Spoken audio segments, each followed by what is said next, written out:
Hi, everyone. Welcome back to the Washington AI Network podcast. This week's conversation took place the day before that White House Correspondents' Dinner. At our third annual TG AI Friday event, I sat down with Meta President and Vice Chair Dina Powell McCormick and Meta Chief Technology Officer Andrew Bosworth to talk about how Meta is positioning AI as a democratization force and not just a productivity tool, and why small businesses are a critical battleground for AI adoption. A special thanks to Meta for partnering on this event, where guests also got to play with the Meta AI glasses and see what all the hype is about. Have a listen. Okay, Dina, I have to start with you. You were at Goldman Sachs for 16 years. You were a member of the management committee when you ran the firm's sovereign wealth business. Then you were vice chairman of BDT MSD, and you served in the first Trump administration as deputy national security advisor working on the foundations that led to the Abrams Accords. Thank you so much for that. Game-changing. Now, you're president and vice chair of Meta. Where do you start? You've done so many things. Well, thank you, Tammy. This is so special for all of us at Meta. All of my colleagues that are here, they don't often come to DC. Yep. And so Joel Kaplan and I promised that we would be able to bring them here to honor journalism and to give them a really good time. It's such a big deal to have Boz with us today. He is one of the founders of so many of the most important products at Meta. And I just want to say that Don Overton is one of the most important inspirations to this company. And we are so honored to know you, to work with you. Thank you and your amazing wife again. Thank you, Don. Well, I had been on the board for a year, actually, at Meta. And you learn a lot when you're on a board of a company. And different CEOs and founders do it differently. I was always so struck by how much Mark would start every board meeting with, here are all the challenges. Here's the things that I think I may be failing at. And then he would be solicitous enough to actually ask the board, what do you think? And like real decisions were made in that boardroom, which I think sometimes can be unusual. And so when he asked me last December if I would take on this role, I was super excited because I knew how amazing this platform is. It's the last founder of the Magnificent Seven. Mark is the last one. And yet the top 20, 25 people like Boz have been there 20 years plus or 16 years plus. So you have this mix of an innovator with a stable leadership team, a pretty remarkable balance sheet, and almost 4 billion people every day on the platform between WhatsApp, Instagram, Facebook, Messenger, etc. But the real thing, Tammy, that I was so excited about was the very unique AI vision that Mark and Meta have, which is that it's about people, not products. That in this moment that we are witnessing, which is the transformation of humanity, we actually are a company that's been connecting humans for a long time.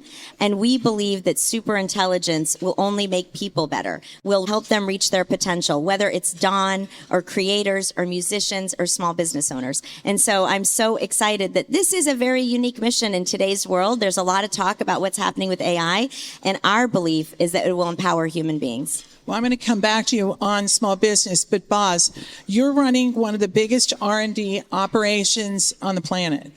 Yeah, look at him just shaking his head like just another day. I mean, come on. What you're doing with Reality Labs has literally changed how everyone is functioning and how they're communicating.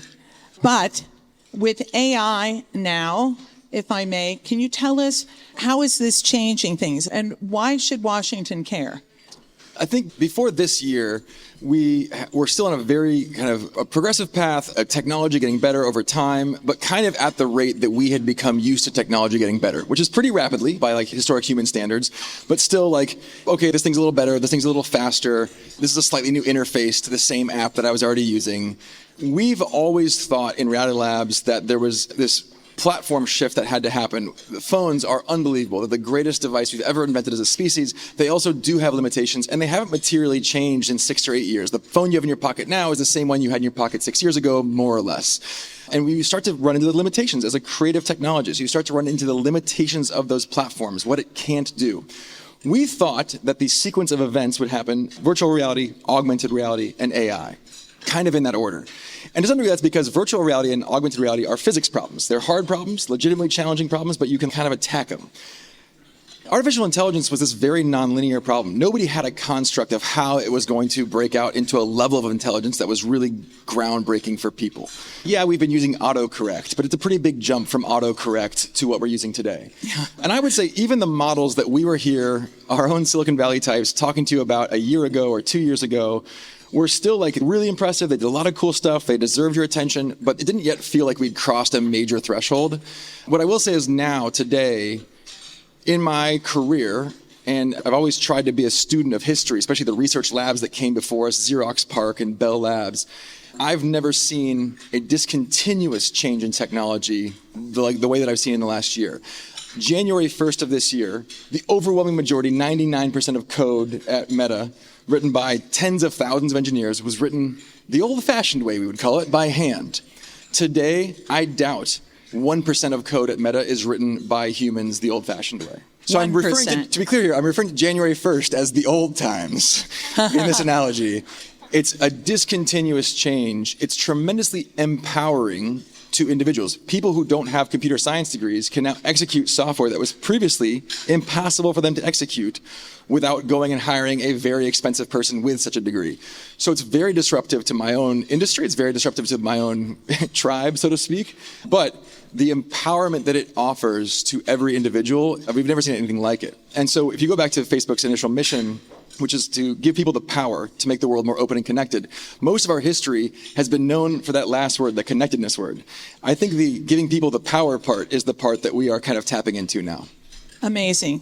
All right, Dina, you and I worked with Kevin Sheeky, who's here today. It's his birthday coming up. Everyone want to give him a round of applause. On the 10,000 Small Business Program, Mayor Bloomberg was the co-chair. I'm not going to go through all of these programs, but you have an entire history. What are you doing with small business? You've already had this information in government, in private. What's your plan? Well, we're going to hear a little bit more about that with some small business owners that are using Meta AI, but they're going to be introduced by some very special people. I just want to recognize them. My favorite senator from Pennsylvania, Senator John Fetterman, is here. The senior senator. My other favorite senator, Bernie Moreno, is here. Thank you so much, Senator Moreno. We have a big investment in Ohio that he is going to talk about. We have the Deputy White House Chief of Staff, James Blair, is here, who is prioritizing small businesses very, very sincerely, and we're seeing a huge impact on that. And Administrator Ed Forst, where is he? Okay, he's the head of the GSA. He's in charge of some easy things like the White House ballroom. But we're really glad that you're here. I'll take a step back and tell you our kind of thinking around what's happening with small businesses and AI. When you really think about what it takes to fuel, especially the American AI revolution, it's capital, it's energy, and it's people, talent. Some estimates believe that the U.S. will need $10 trillion of capital in order to achieve compute goals, 250 gigawatts of power, and millions of new roles. Just in the next 2 years, the U.S. will need 500,000 new electricians. So just think about that. And the people, sadly, that we see today, and I was talking with Secretary Bessent the other day, are small business owners. Only 20% of American small business owners are using AI. That is a large percentage that is not. Margaret Spelling should do a report on this because she helped us build 10,000 small businesses, so she knows what we're talking about. The 20% that do use AI increase their revenue dramatically and their market share. They are not laying off people. They are creating new jobs. And so one huge mission that we have, especially since we have 200 million small business owners on the platform, is to make sure that they're AI literate, to be advocates for that, obviously, to proudly engage our tools on that. And we have 4 small business owners, I hope you saw their booths today, that are using Meta AI in transformative ways. And I am worried, Tammy. I think there's 2 big groups in America that aren't using AI being left behind.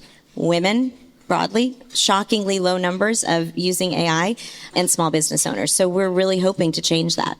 Well, let's hope so, because small business drives America, and I'm not Kelly Loeffler. I'm just going to say that. Anyway, all right, Boz. So Dean got this big plan, and you've got all the big technology, right? And the money. He has and the money. Oh, he's got all the coin. I like that. When we talk about the Meta AI glasses, you call it the first hardware category to be completely defined by AI from the beginning. What does AI actually do on the glasses that my phone can't? The major advantage of having the glasses is they're ever present in your life. So if you think about the use cases that you're using AI, when you're taking something out of your pocket, this will sound trivial. Taking a thing out of your pocket is actually a meaningful impediment to you engaging with the technology. Ideally, you wouldn't have to do it. When we started with the glasses, it was before AI really broke through. As a consequence, the glasses were initially a way that you thought of, hey, as a parent, I can watch my kid do something and have a photo of it without having to see the event through my phone. And a parent will recognize that. AI hit us, and we realized right away that we were really underselling the value proposition of this hardware. To have it be in your life, ever present, on your face, readily available, just as quickly as you can speak, to be ready and available, that was a huge breakthrough for us. Now, there's really profound use cases. You saw one earlier with the blind and low vision community. That's not the only one, not even the only one affecting veterans. If you look about people who have injuries from IEDs, they often suffer from memory deficiency. There's an organization called Oscar Mike that we work with, similar to how we work here, to do co-work to make sure that people who have memory issues can use the glasses to remember things they go about during their day. And as AI starts to be able to be kind of always watching, the AI is aware of what's happening around it, it can help these people remember, did they take their medication or not? Which is a thing that they struggle with, which has life-altering consequences if they get it wrong. So I think the ability for the glasses to be in your life without you having to take any extra steps is the long-term promise of it. There are a lot of leaps we have to make between now and then, some of them technological. Right now, the battery life is challenged the longer the camera or the microphone or the speakers are active. So we've got to make some leaps forward technologically in them. The AI models, we want to do as much of that processing locally on your phone as we can to keep it private. Some of those things have to go to the server to be processed intelligently. How do we do those things? So there's real questions to answer, both technology and policy. But the vision that we have is for each individual, no matter what their innate ability in terms of memory, in terms of vision, in terms of hearing, by the way, they're tremendously useful tools as well for people who have hearing loss. These are just the beginning of giving humans a huge amount of uplift in the power that they have access to. And if you have to go to your phone for it, you just don't use it. If you have to give the AI models the context of the problem you're solving, you're probably not going to. But if it's in the flow of how you're living your life, then it's profound. And it's not just glasses, by the way. There's lots of ways that we can engage people with this technology on their wrist, on jewelry. There's lots of different ways that we're imagining people can gain access to the superpowers that AI offers each individual who uses it. Boz, I interviewed the CTO, well, I don't want to say, one of the military services and Veterans Affairs, and they both say that this technology is going to change things for the warfighter, more safety. So thank you again for jumping into the Army and being part of the service. Thank you for that. Dina, I got to talk to you about energy. I know we're short on time because everything he needs is energy. I have the money, she has the power. This relationship works, right? You have the super intelligence. You have the superpower. How are you guys going to do this? Well, it is daunting, and obviously so many people in this room are on the forefront of it. Where's Mike Gallagher and Palantir, absolutely crushing it? Where's Speaker Paul Ryan, who's investing in some of the most important technologies in this space? I mean, we haven't even gotten into how much this is going to change, obviously, our national security, our military readiness. I see Jennifer Griffin. She does stories on this all the time. I think this is critical. I mean, America has to win in this, and we have to work with our allies to do so. And energy is at the core of it. I think we've seen, especially over the last few years, that energy dominance is national security. We are trying very hard to invest wisely in the country for the infrastructure and the compute that's needed. And I actually think that right now, one of the things that's happening as you see conflicts around the world is that people and countries are realizing we better really take care of our own energy needs. We better think about the newest technologies, new sources of energies. I don't think in 10 years you will see any major country reliant on oil or energy or wind or solar that is not outside their country. I think you're going to see so much of it invested in-house, or you can't meet the AI ambitions that are necessary or the national security ambitions that are necessary. Mike Allen is tweeting what you just said right now. He's getting the word out. That's for sure. All right, one final question for both of you. It's America's 250th anniversary. We have all these movers and shakers here that have so much impact and can have so much more. What would you both like to see them do? I'd like to see a little more optimism. A lot of the Silicon Valley, I know it's easy to be a parody of ourselves, but like fundamentally, we are trying to give tools to people with the belief that on net, those people are going to do great things with those tools. And we're occupied primarily with what is possible when you give those kind of rich sets of capabilities to people. I come from a family of small business owners. I grew up on a horse ranch and a small vineyard in California. And for the most part, we're trying to decide, do we need to hire somebody else to help us run the marketing, or do we just, try to do what we can? Like, there's not enough hours in the day if you're running a small farm to do these things. And farmers are naturally entrepreneurial, right? We got a horse farm. That means we sell manure. Everything that's an output is an opportunity to make a business. I want to give everybody those tools.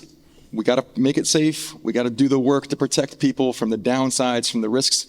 But so often the entire conversation is the risk conversation. And that's all you hear anyone talking about, in policy circles, in the press. That's all you hear are the risk conversations. And I just think we're missing a tremendous opportunity to help people and empower people, our fellow Americans, people around the world, to help themselves. And we don't always see that for the conversation that we have. Thank you. That was very powerful. Dina? I just want to kind of echo a little bit of what Boz just said. I mean, to see Don Overton and his love and belief for this country that he served so honorably, and now he wants to continue serving and being a champion for other veterans. To see the small business owners whose lives are changing because they don't have to waste so much time on just the mechanics of running a small business and can actually pursue their passions. We launched a brand new program with Senator Moreno to train fiber technicians, which is one of the most important jobs needed on an infrastructure site. We have a program in Ohio. People go through it in 4 weeks. They become licensed as a fiber technician, and they are guaranteed a job at a Meta site. And there are millions of needs for not just fiber technicians, but as I said, electricians and others. And to me, when I think about this as the 250-year anniversary of America, I think of the other times that our country has come together, whether that was the Industrial Revolution or whether that was World War II, when America came together to fight against tyranny.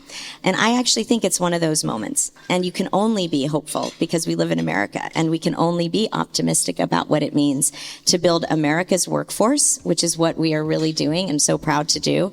And what everyone in this room can do is, I think, what Boz said, which is just kind of bet on America, because I really do believe that is what is needed right now from so many citizens in this country. Thank you very much. Thank you for listening to the Washington AI Network podcast. Be sure to subscribe and join the conversation. The Washington AI Network is a bipartisan forum bringing together the top leaders and industry experts to discuss the biggest opportunities and the greatest challenges around AI. The Washington AI Network podcast is produced and recorded by Haddad Media. Thanks for listening.